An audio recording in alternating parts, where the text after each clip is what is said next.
Paz do Senhor, meus irmãos. Glória a Deus pela oportunidade que Deus está nos dando de estarmos aqui mais uma vez para adorá-lo, para exaltá-lo, para rendermos honra, glória, louvor. Antes de refletirmos, assente-se, meus irmãos, fiquem à vontade. Antes de refletirmos um pouco acerca da palavra de Deus, eu quero agradecer à igreja, faço isso em meu nome, em nome do meu esposo Henry, pelas orações feitas em favor da nossa filha Johanna. Tem já uns dias que nós saímos do hospital, mas eu quero dizer que, com certeza, foram as orações dos irmãos que nos sustentaram lá durante os 7 dias que nós ficamos internados. Quero dizer, inclusive, que se a igreja soubesse o poder que tem de uma igreja quando ora em conjunto, nós oraríamos mais vezes.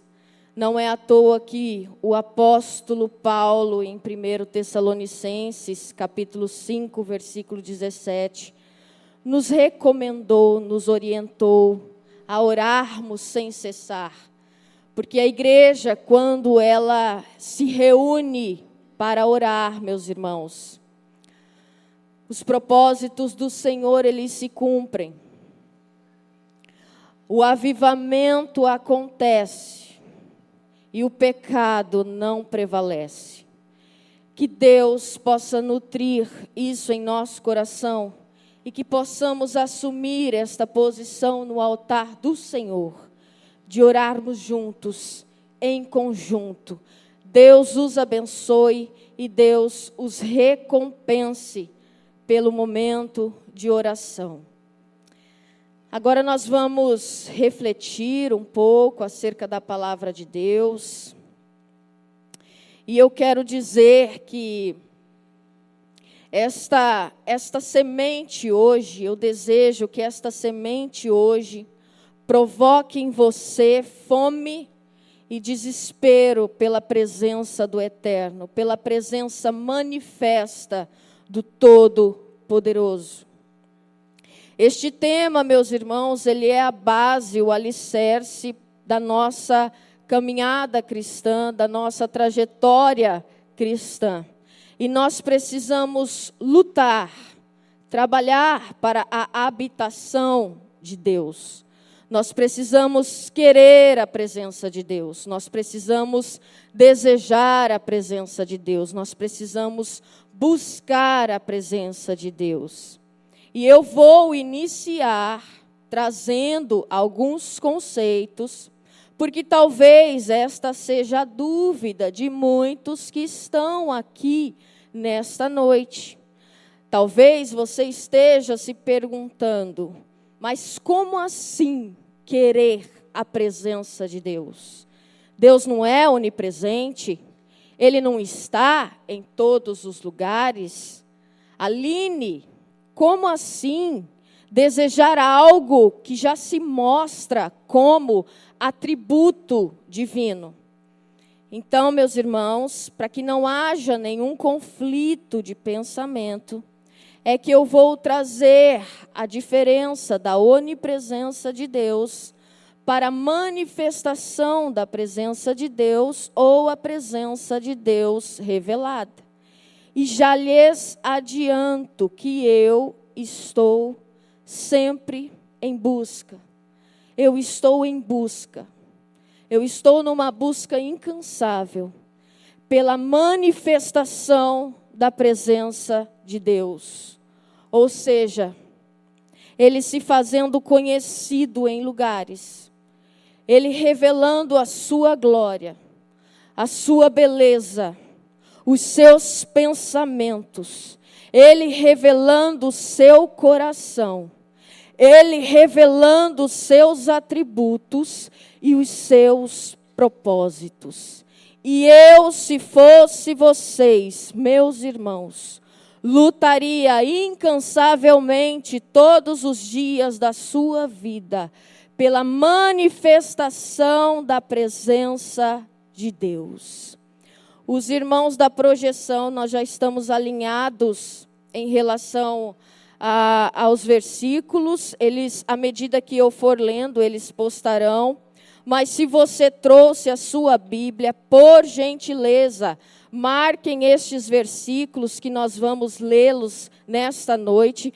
Nós faremos uma viagem bíblica e eu quero dizer que Deus nos alimentará por intermédio da sua palavra. Deus, Ele irá revelar-se para nós nesta noite. Fiquem atentos, meus irmãos, porque o Senhor, Ele descortinará alguns achismos e ideias equivocadas no que diz respeito à busca por sua presença. Amém?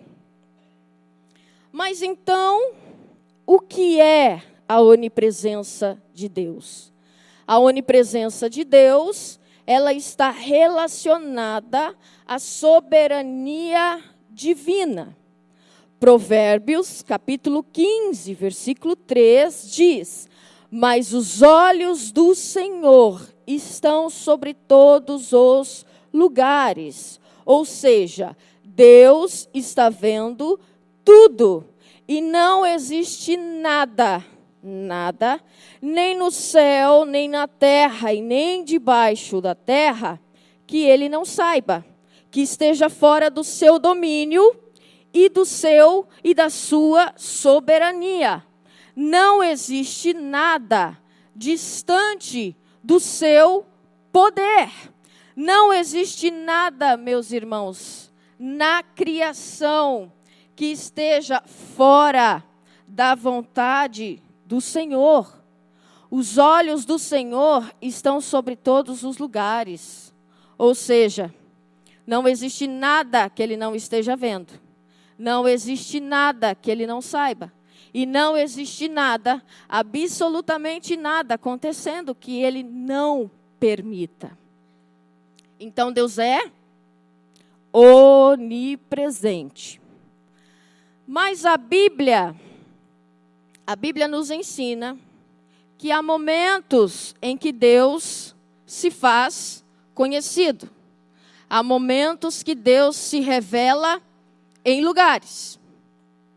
Em Atos, capítulo 17, versículo 24, Paulo estava pregando para os gregos. E ele diz: o Deus que fez o mundo e tudo quanto nele existe, sendo Ele Senhor do céu e da terra, não habita em templos feitos, não habita em santuários feitos por mãos humanas. O que Paulo está dizendo? Olha, não é porque vocês construíram alguma coisa para Deus que Ele está ali. Ele não está. Mas Deus é onipresente. E Ele está em quantos lugares, meus irmãos? Todos. Existe alguma coisa na criação que Ele não saiba? Nada. Em Deuteronômio, capítulo 12, versículo 5, diz o seguinte: mas buscareis o lugar. Irmãos, eu estou fazendo a leitura por intermédio dos meus escritos para otimizar o tempo, tá bom? Por isso que eu estou fazendo a leitura aqui, porque se eu fosse procurar pela Bíblia, eu gastaria um pouco de tempo. Deuteronômio, capítulo 12, versículo 5 diz: mas buscareis o lugar que o Senhor, vosso Deus, escolher de todas as vossas tribos, para ali pôr o seu nome e a sua habitação. E ali vireis, ou para lá ireis. Observem o que Moisés está falando. Ele diz o seguinte: olha, vocês irão buscar o lugar que Deus vai escolher. E o lugar que Deus escolher para pôr o seu nome e repousar a sua presença, é para lá que vocês irão.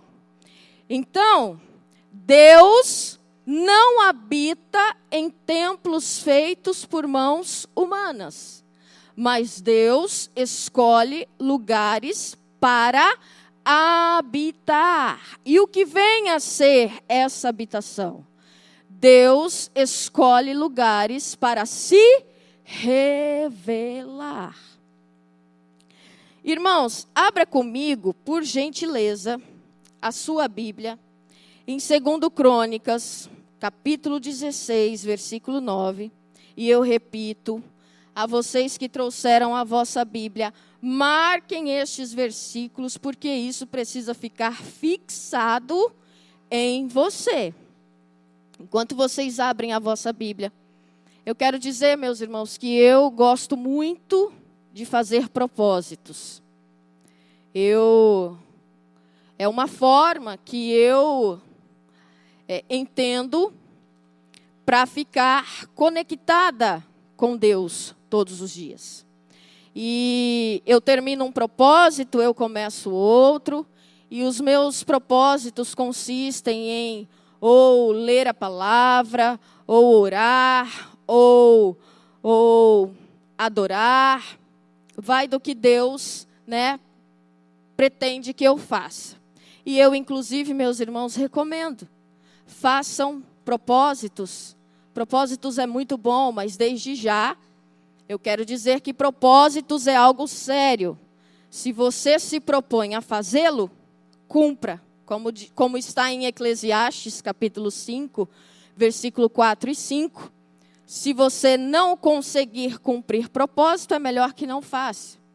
Mas se você tiver condições de fazer propósitos e cumpri-lo, faça, porque é muito importante. E eu, meus irmãos, tenho percebido que de um tempo para cá, a minha oração tem sido: Deus, eu quero a sua presença manifesta é o que eu desejo, é o que eu preciso. Eu quero a sua presença manifesta é o que eu desejo. E meus irmãos, enquanto eu estava escrevendo esta mensagem, que inclusive minha família está aqui, Deus me deu este tema desde o ano passado. Eu ainda estava grávida quando o Senhor me deu este tema. Nós estávamos, e eu comentei com a minha família, nós estávamos dentro do carro indo almoçar, e estava eu, meu esposo, minha mãe, meu filho. Nesta época eu estava grávida, e Deus falou que deseja que nós o busquemos mais. Deus falou comigo que Ele precisa que nós o busquemos mais. Busquemos a presença dEle, a presença manifesta, a presença revelada. E de lá para cá, meus irmãos, isso tem martelado na minha mente. E enquanto eu escrevi essa mensagem, eu não estou desde o ano passado escrevendo, meus irmãos. Eu comecei a escrever esta mensagem este ano. E enquanto eu escrevi esta mensagem, eu falei: Deus, assim como eu estou incomodada, eu peço para cada um que esteja ali, naquele culto, eu peço para que o Senhor os incomode, para buscar a sua presença, mas a presença manifesta, a presença revelada. Eu peço para que o Senhor fira os nossos corações com uma ferida incurável de fome e sede pela presença manifesta do Todo-Poderoso. E assim como ela foi verdadeiramente evidente na vida dos nossos irmãos, Moisés, Isaías, Abraão, Gideão, que ela seja evidente na minha e na sua vida, meu irmão, em nome de Jesus. Vamos ler. Quanto ao Senhor, seus olhos contemplam toda a terra, para fortalecer aqueles que lhe dedicam totalmente o coração. Irmãos, esta passagem, ela está falando exatamente do quê? Esta passagem ela está falando exatamente do quê? Da onipresença de Deus. Então, seus olhos estão sobre toda a terra, vírgula. Sempre que vocês verificarem num versículo a palavra para, risquem ela, marquem ela. Neste contexto aqui, a palavra para, ela possui qual significado? Por que é que o Senhor está olhando para todos os lugares? O Senhor está olhando para todos os lugares para revelar-se poderoso. Para com aqueles cujo coração é plenamente dele. Portanto, meus irmãos, isto significa que existe diferença entre Deus estar olhando para todos os lugares e lugares onde ele se manifesta, lugares onde ele se revela. E pelo pouco que eu já falei aqui, eu e você, nós queremos o quê? Nós queremos a manifestação da presença de Deus. Nós queremos experimentar o conhecimento de quem Ele é. Irmãos, prestem atenção no que eu vou falar aqui para vocês. Se Deus está em todos os lugares, e se Deus escolhe lugares para se revelar e se fazer conhecido, neste exato momento, Deus, em frações de segundo, está indo de uma ponta a outra do universo. E Deus está olhando para todos os povos. Deus está olhando para todas as nações. Deus está olhando para a nação brasileira. Deus está olhando para o estado de Rondônia. Deus está olhando para o município de Cacoal. Deus, neste exato momento, está olhando para a igreja Avivamento Bíblico. Aleluia. E olhando cada coração que aqui se encontra, para repousar a sua presença e se fazer conhecido. E meus irmãos, na nova aliança, a presença de Deus, ela tem um nome: Espírito Santo. Que o Espírito Santo possa encontrar em nós corações totalmente dele, convertido a ele, para que ele assuma a liderança de nossas vidas. Aleluia, Jesus. Meus irmãos, apesar dos olhos do Senhor estar em todos os lugares, não são em todos os lugares que o seu nome é santificado. Não são em todos os lugares que o seu poder é conhecido. Não são em todos os lugares que ele se manifesta. E digo mais, não é porque alguma coisa está funcionando bem, não é porque alguma coisa está se movimentando bem, se desenvolvendo bem, que significa que ele está ali. Ele pode não estar. Querem um exemplo bíblico? Êxodo, capítulo 17, versículo 4 ao 7. O povo estava no deserto. Esta é a primeira jornada. O povo estava no deserto, caminhando. E o povo, então, sentiu sede. E o povo vai falar com Moisés. E Moisés, consecutivamente, vai falar com Deus. E Moisés diz: Deus, o povo vai apedrejar-me. O povo vai me matar. Eles estão com sede. O que foi que Deus falou para Moisés? Quem lembra? Ferirás a rocha e dela sairá água. Assim Moisés procedeu. E o povo continuou no deserto.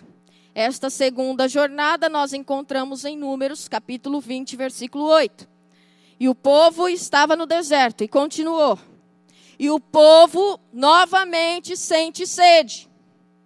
E o povo vai reclamar com Moisés. E Moisés, consecutivamente, em ato contínuo, vai reclamar com Deus, vai falar com Deus. E aquela situação começou a ficar difícil, de modo que Moisés começou a ficar irado, nervoso. E Deus, o que foi que Deus falou para Moisés? Quem lembra? Convoquem o povo e falem a rocha. Mas o que foi que Moisés fez? Bateu. E o que foi que Deus mandou Moisés fazer? Falar.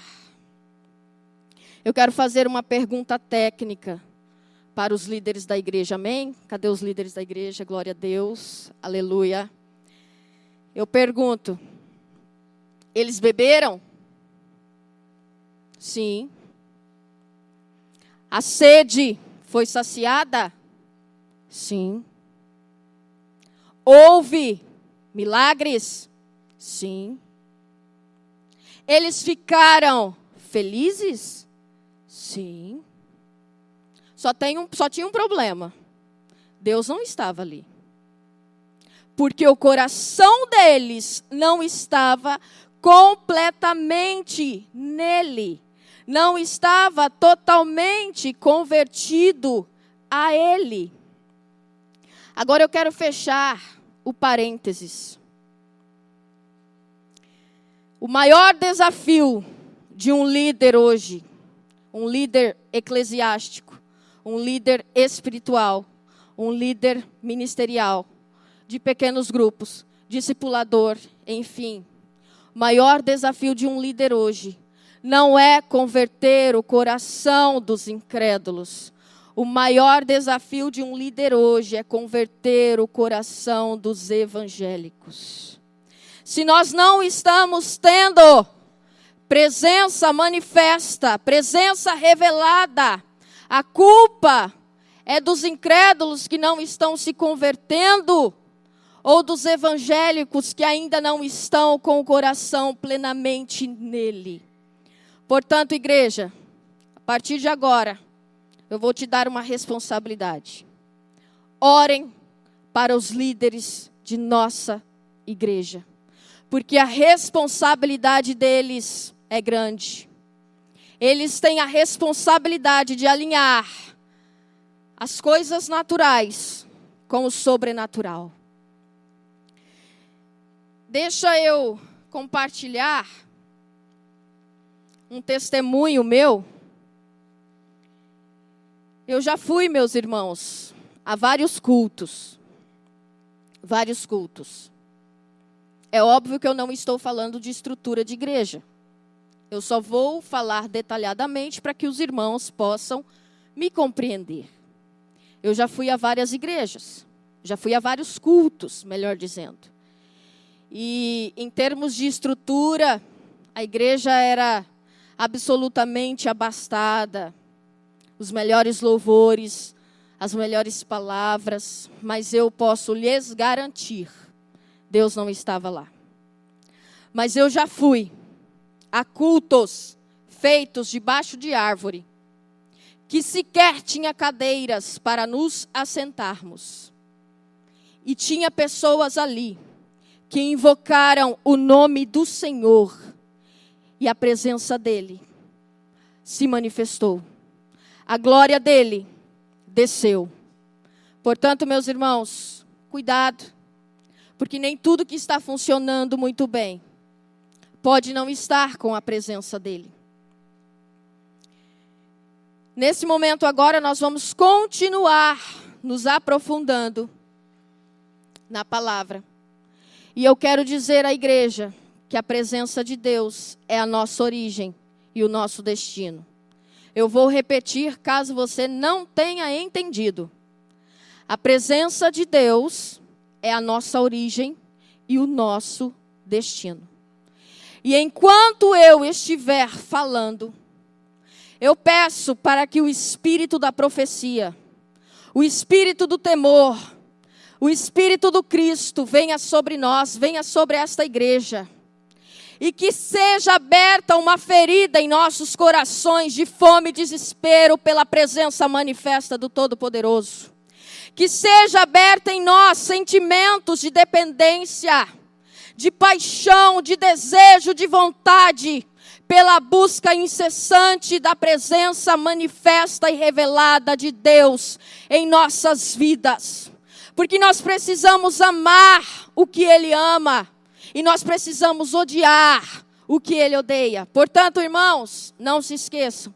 A presença do Senhor é a nossa origem e o nosso destino.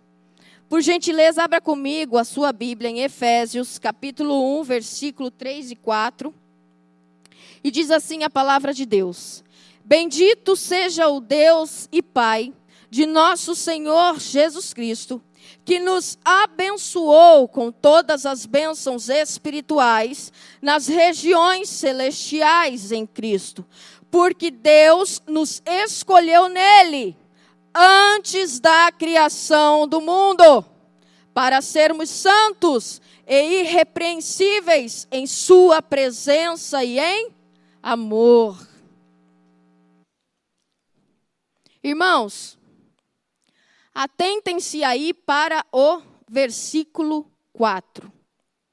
Eu pergunto a vocês, quando foi que Deus nos escolheu? Antes da criação do mundo. Para quê? Observem aí novamente a palavra para. Marquem ela, rabisquem ela. Para quem trouxe a sua Bíblia, marque ela, rabisque. Para que Deus nos escolheu antes da criação do mundo? Para sermos santos e irrepreensíveis em sua presença e em amor. Pois bem, antes da criação do mundo, antes de Jardim do Éden, antes de céu e terra, Deus escolheu você, em Cristo Jesus, para um lugar. Estar diante dEle, na presença dEle. Esta é a nossa posição. Esta é a nossa posição original. Deus escolheu filhos, elegeu filhos, para estarem em sua presença. Repita comigo. A presença do Senhor. Forte, meus irmãos, forte. A presença do Senhor. É o meu lugar original. Então Ele nos escolheu, Ele nos elegeu para sermos santos diante dEle, consagrados diante dEle, porque esta é a nossa posição original. Esta é a nossa posição de origem, estar diante dEle, na presença dEle. Então, meus irmãos, Deus inicia o seu plano. E Ele começa a criar céu e terra. Na terra, Ele estabelece um lugar chamado Éden. No Éden, Ele cria um jardim. E ali, Ele coloca um homem. E para facilitar o seu relacionamento, para facilitar a revelação da sua presença, Ele, Deus, entra na criação. Você já parou para pensar, meus irmãos, que Deus, o Criador de todas as coisas, entrou na criação para revelar-se para você e para mim? Então, Ele continua na criação das coisas. E Ele cria o jardim. E o que é jardim? Jardim é o primeiro santuário construído na terra. E quem construiu o primeiro santuário? Deus. E para que Deus construiu o primeiro santuário? Para revelar a sua presença e manifestar-se, para ter um relacionamento íntimo com o homem. Esta é a posição original do homem. Mas Deus impõe uma lei. Ele diz: não coma do fruto desta árvore, porque se você comer, você morrerá. O homem come e peca. O que acontece depois do pecado? Gênesis capítulo 3, versículo 8, vai nos dizer assim: ao ouvirem a voz do Senhor Deus, que andava no jardim, quando soprava o vento suave da tarde, o homem e a sua mulher se esconderam da presença do Senhor Deus, entre as árvores do jardim. Pergunto, o homem pecou, sim ou não? Sim ou não, irmãos? E depois do pecado, vou fazer uma pergunta escatológica para vocês. O pecado de Adão afastou Deus de Adão ou Adão de Deus? O homem pecou. Qual foi o cenário? Deus está indo em direção a Adão. E Adão está fazendo o quê? Escondendo-se da presença. E por causa do pecado, o homem sai da posição original para a qual ele foi criado. Tanto é que Deus pergunta: Adão, onde é que você está, Adão? Por que é que você não está no lugar de onde eu te criei? Irmãos, Deus é onipresente? Deus é onisciente? Os seus olhos estão sobre quantos lugares? Quando Deus pergunta: Adão, onde é que você está, Adão? Deus está falando da posição geográfica de Adão? Será que Deus não sabia que Adão estava escondido atrás da moita? Mas quando Deus pergunta: Adão, por que é que você não está mais no lugar de onde eu te criei para estar? É porque Adão está fugindo da presença por causa do pecado. Mas a Bíblia diz, meus irmãos, que Adão e Eva, eles são expulsos deste lugar original de onde Deus os criou para estarem. Mas aí, Deus dá ordem para os querubins guardarem o caminho. Segura esta palavra, caminho. E eu novamente pergunto, hoje eu estou cheia de perguntas, irmãos. Deus, ele revelava a sua presença em qualquer lugar do planeta Terra? Não. O lugar escolhido para ele revelar a sua presença era jardim. E foi lá que Deus manifestava, revelava a sua presença. Mas o homem é expulso do lugar original, de onde Deus o colocou para estar. E Deus, meus irmãos, eu não sei se vocês já ouviram falar, alguém dizer, Deus ele cumpre propósitos. Vocês já ouviram alguém falar, Deus ele cumpre propósitos e nada frustra os planos do Senhor? Isto é a verdade mais plena e absoluta que nós podemos escutar. Os planos do Senhor, ninguém impede. Os planos do Senhor, ninguém frustra. Deus lhe criou, Deus te escolheu antes da formação do mundo. Ele te criou para ser santo, consagrado diante dele. Esta é a nossa posição original. E Deus, então, mandou o querubim guardarem o caminho, ou seja, os querubins fecharam o caminho. E Deus disse assim, apesar do homem ter sido expulso, vocês vão ver o que eu vou fazer. E o mundo, meus irmãos, entra em colapso. Pá! Aí Deus encontra um homem por nome de Noé.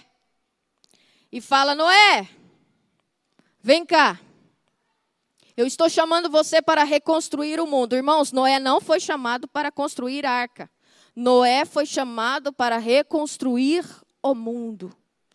E da família de Noé, Deus encontra um homem por nome de Sem. E diz: habitarei nas tendas de Sem. E da família de Sem, Deus encontra um homem por nome de Abraão. E diz: farei contigo uma aliança, te tirarei da Babilônia, te darei família. E da família de Abraão nasce um povo, cresce um povo, e esse povo fica gigante. Então esse povo vai para o Egito. E Deus, então, liberta esse povo da escravidão do Egito. Deus liberta esse povo do cativeiro egípcio. E eu lhe pergunto, por que foi que Deus tirou aquele povo do cativeiro egípcio? Êxodo, capítulo 29, versículo 45 e 46, irá responder ao nosso questionamento. E habitarei no meio dos filhos de Israel, e serei o seu Deus, e saberão que eu sou o Senhor seu Deus, que os tirou da terra do Egito. Olha aí novamente a palavra para, rabisquem ela, marquem ela. Para que Deus tirou o povo do Egito? Para habitar no meio deles. Eu sou o Senhor seu Deus. De novo, para que Deus tirou o povo do Egito? Para habitar no meio deles com a sua presença. Meus irmãos, vocês acham que o pecado de Adão iria frustrar o plano eterno de Deus? Jamais. Deus está perseguindo o seu plano. Ele elegeu filhos, ele escolheu filhos para revelar a sua presença e manifestar-se a sua presença. Então, Deus fala assim para Moisés: Moisés, construa um tabernáculo para mim. E o tabernáculo construído por Moisés é um tabernáculo que tem por modelo, que tem por base o modelo do jardim do Éden. E quando Moisés terminou de construir o tabernáculo, o que foi que aconteceu, meus irmãos? A glória de Deus se manifestou. A glória de Deus desceu. Deus se revelou para aquele povo. E daquele povo chamado Israel, Deus se faz carne. Deus encarnou. E depois que Deus encarna, o que acontece? João, capítulo 1, versículo 14. Porque Deus encarnou, diz o seguinte: e o verbo se fez carne e habitou entre nós, ou tabernaculou entre nós, cheio de graça e de verdade. E vimos a sua glória como do unigênito do Pai. Então Jesus vem, encarna, a sua glória é revelada, a sua glória é manifesta. Deus literalmente se faz carne. Deus então, a presença encarnou. E a presença subiu o madeiro. Jesus morreu. Por que foi que Jesus morreu? Vamos voltar agora lá em Gênesis. Qual foi a imposição da lei? Não coma do fruto desta árvore, porque se você comer, você morrerá. Irmãos, o homem comeu e pecou. Quem tinha que pagar esta conta? Ou melhor, alguém tinha que pagar esta conta. Então ele morreu no meu e no seu lugar. Ele derrama o seu sangue. Ele nos liberta da escravidão, do pecado e da morte, nos tira do império das trevas e nos transporta para o reino do amor.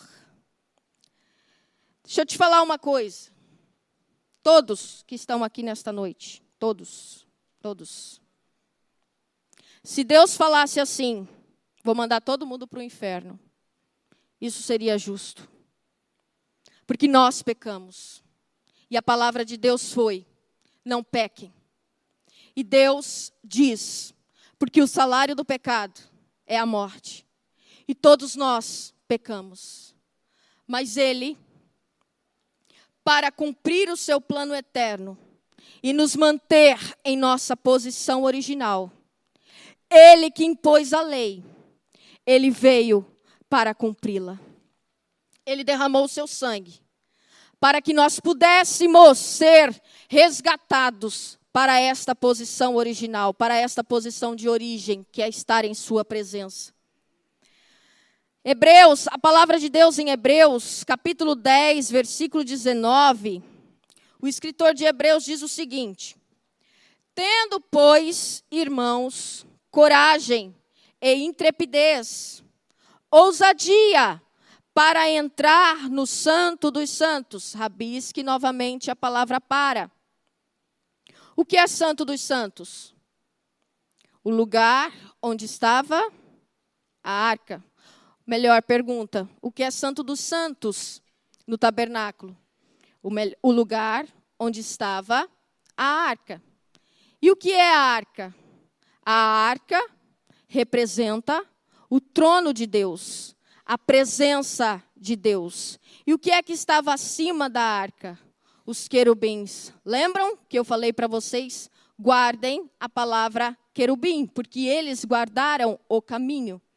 Então, querubins estavam em cima da arca para guardarem o caminho que levava, que dava acesso à presença de Deus. A palavra diz: tendo, pois, irmãos, intrepidez, coragem para entrar no Santo dos Santos, pelo sangue de Jesus, pelo novo e vivo caminho que Ele nos consagrou.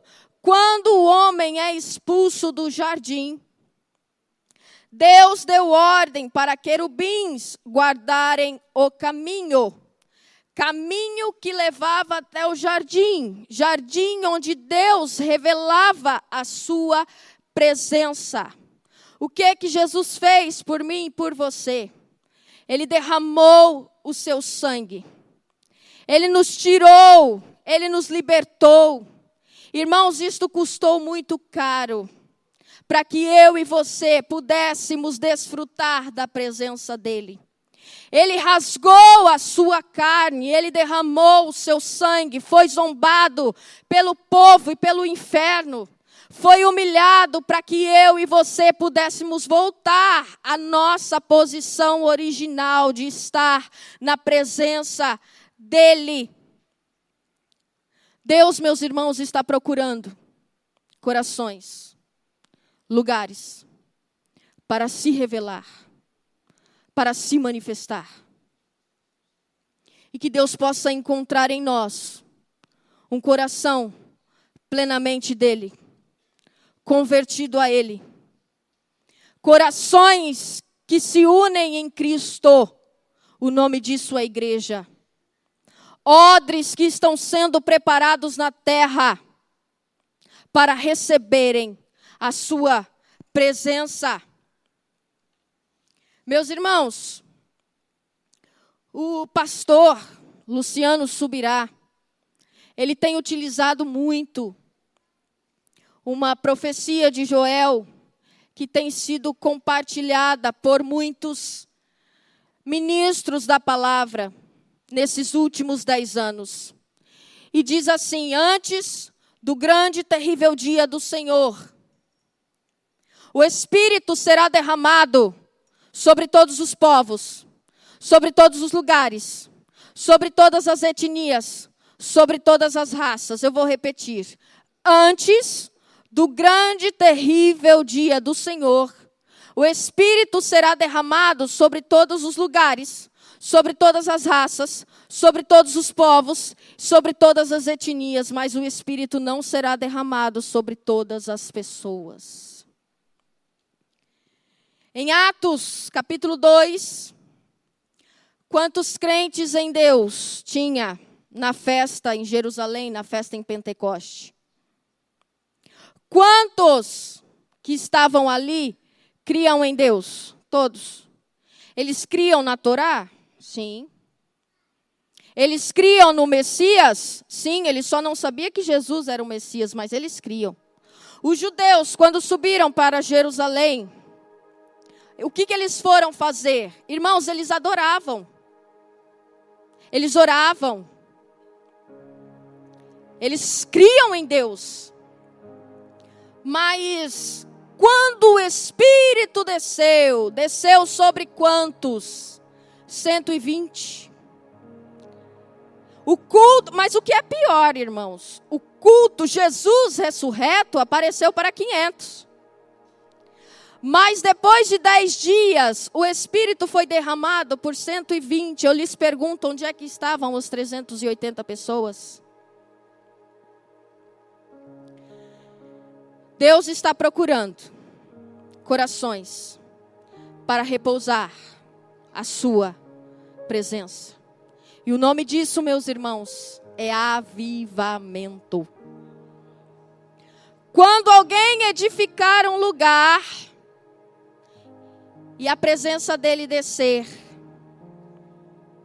milhares e milhares de pessoas serão atingidas pela sua glória. É por isso, meus irmãos, que avivamento tem nome e endereço. Não sei se os irmãos já pesquisaram a respeito sobre os grandes avivamentos que já tivemos pelo mundo. O avivamento da Rua Azusa, por exemplo. Pessoas viam lugares pegando fogo, chamavam o corpo de bombeiro por 10, 15, 20 vezes e dizia, olha, está pegando fogo ali. Os bombeiros chegavam e não tinha fogo.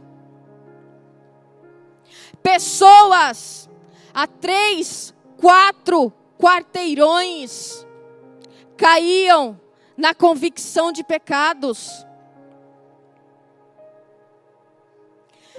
Este mover, este avivamento foi liderado por um homem chamado William Seymour, um homem totalmente improvável, influenciado por um jovem chamado Evan Hobbs, que buscava incessantemente a presença do Senhor. Eles oravam, Espírito Santo, dobra-nos. Espírito Santo, dobra-nos. E vem com a tua presença, Espírito Santo. Derrama, manifeste-se em nosso meio. E um dia, meus irmãos, Deus viu um grupo. Isso no país de Gales. Deus então encontrou este grupo sedento pela sua presença. E ele resolveu descer. E por muitos e muitos anos, milhares e milhares de pessoas foram impactadas pelo avivamento. Havia ali um campeonato de futebol. Era para ter um campeonato de futebol, porque pessoas não aguentavam ficar em pés. Pessoas caíam em convicção de pecados.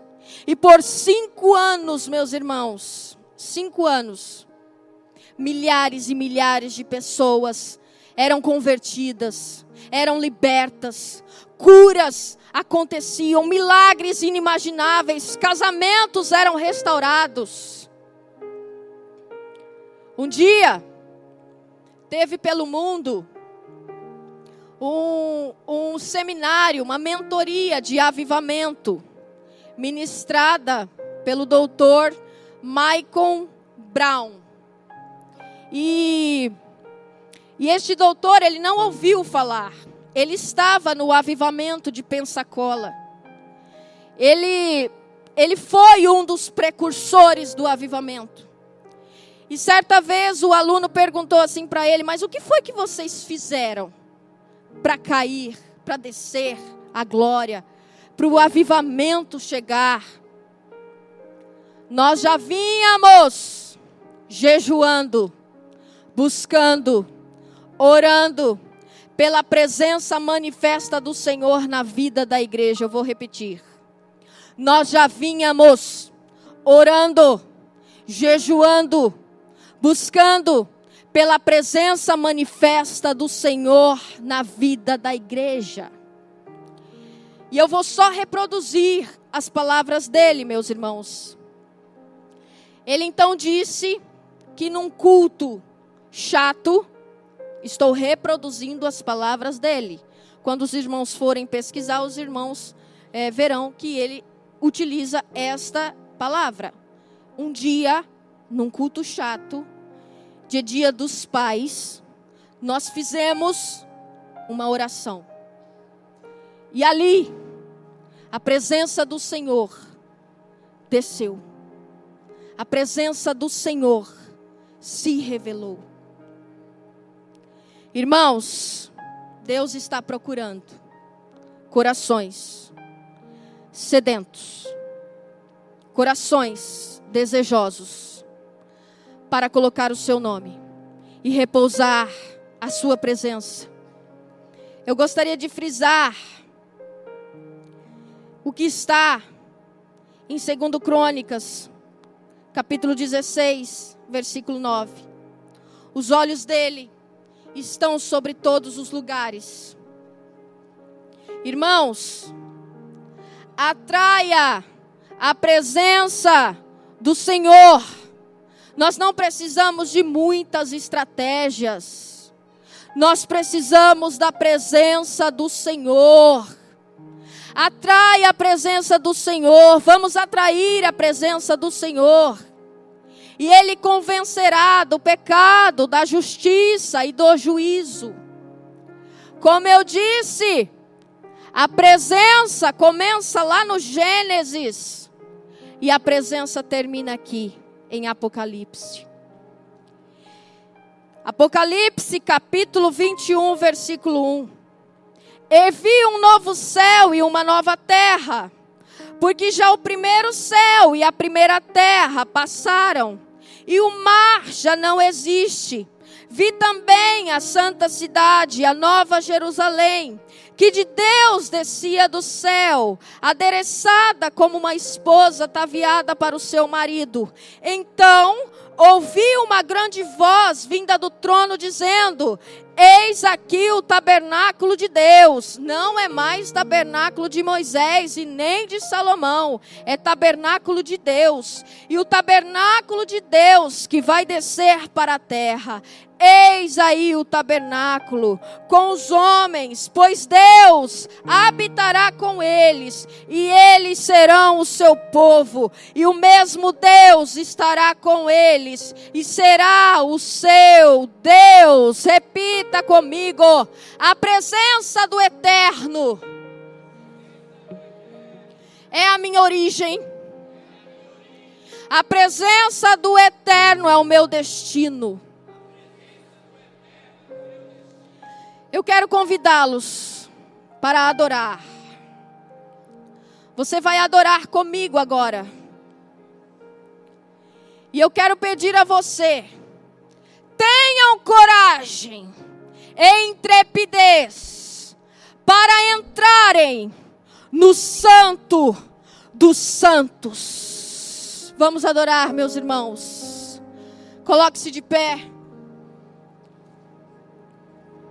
Não esqueçam, a presença de Deus é a nossa origem. A presença de Deus é o nosso destino.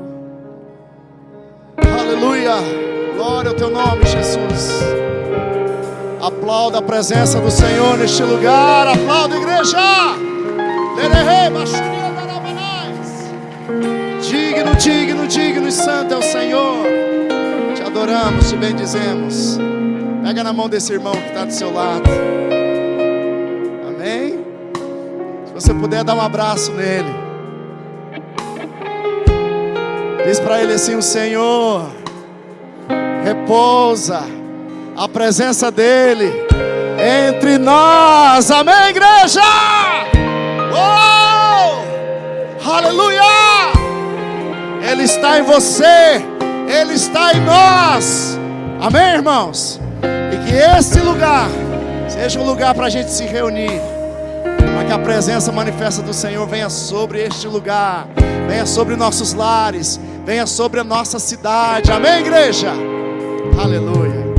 Que o Senhor abençoe a sua vida, a sua semana, em nome de Jesus.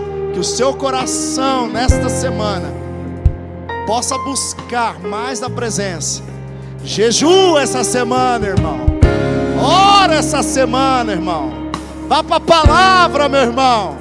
O Senhor está contigo, amém? Amém? Leve a presença por onde você for. Amém, igreja?